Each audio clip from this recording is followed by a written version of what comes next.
बार graph से related third example है यहाँ पे, what is the percentage increase in population of state B from 2013 to 2014। ठीक है, तो अब हमें यहाँ पर परसेंटेज इंक्रीज बताना है स्टेट बी की पॉपुलेशन का 2013 से 2014 तक का।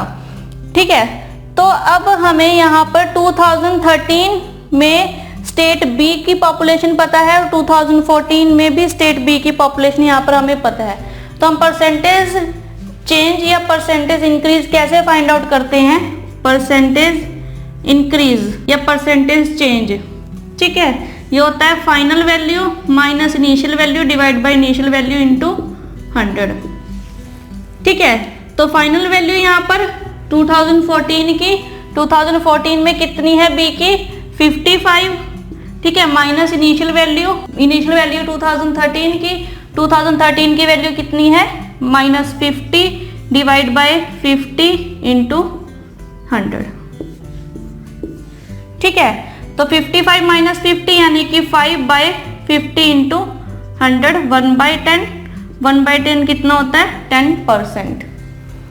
ठीक है, तो यहाँ पर हमारा आंसर आएगा 10% हुआ है परसेंटेज इंक्रीज यहाँ पर। तो इन क्वेश्चंस में हमें कुछ भी टाइम नहीं लगता करने में, लेकिन यहाँ पर हमें ट्रिक्स पता होनी चाहिए कि अब हमसे यहाँ पर परसेंटेज इंक्रीज पूछा था, तो परसेंटेज इंक्रीज हमें पता है final minus initial divide by initial into 100। लेकिन अभी हमने इसको सॉल्व किया, लेकिन अगर आपकी ऑब्जर्वेशन अच्छी और आप कैलकुलेट अच्छा कर लेते हो परसेंटेज को, फ्रैक्शन को परसेंटेज में कन्वर्ट कर लेते हो, तो आप सिर्फ ऑब्जर्व कर सकते हो कि 2014 में 55 थी और 2013 में 50 है। तो 55 माइनस 50 यानी कि 5/50 यानी कि 1/10। तो 1/10 होता है 10%। इसको ओरली कैलकुलेट आप कर सकते हो बिना कुछ भी पेपर पे लिखे हुए। ऐसे ही अगर हमसे स्टेट बी में 2015 और 2016 के बीच परसेंटेज चेंज या परसेंटेज इंक्रीज या डिक्रीज पूछी जाए, तो वो होगी 2016 में, यहाँ पर है ये 65 और ये है 60। ठीक है, तो 65 minus 60 divide by 60 into 100। 65 minus 60 5/60 यानी कि 1/12। 1/12 होता है 8.33। ठीक है, तो हमारा आंसर होगा यहाँ पर 8.33%। तो इस तरह से हमसे कोई भी परसेंटेज इंक्रीज या डिक्रीज पूछा जा सकता है किसी भी ईयर का, तो उसकी वैल्यू हमने यहाँ पर देखनी है और हम डायरेक्ट माइनस करके भी यहाँ से आंसर को फाइंड आउट कर सकते हैं। ऐसे ही अगर हमें यहाँ पर सिर्फ 2013 का ही दिया होता ईयर कि बी का बताना है फ्रॉम 2013 और हमें यहाँ पर दूसरा ईयर मेंशन नहीं होता, तो हम क्या करते? 2013 को फाइनल ईयर लेते और 2012 को यहाँ पर फिर हम इनिशियल ईयर लेते, अगर हमें एक ही ईयर मेंशन होता।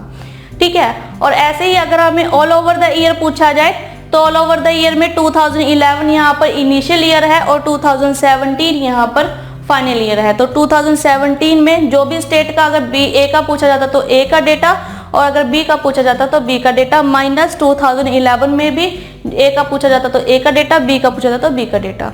ठीक है, और 2017 माइनस 2011 डिवाइड बाय 2011 इंटू 100। ठीक है, तो यहाँ पर हमारे पास जो भी कैलकुलेशन कर आंसर आता है वो हमारा यहाँ पर फाइनल आंसर रहता। अगर आप फ्रैक्शन को परसेंटेज में इजीली कन्वर्ट कर लेते हो तो आप इसको बिना पेपर पे लिखे भी कर सकते हो, अदरवाइज आप इसे कैलकुलेट कर सकते हैं।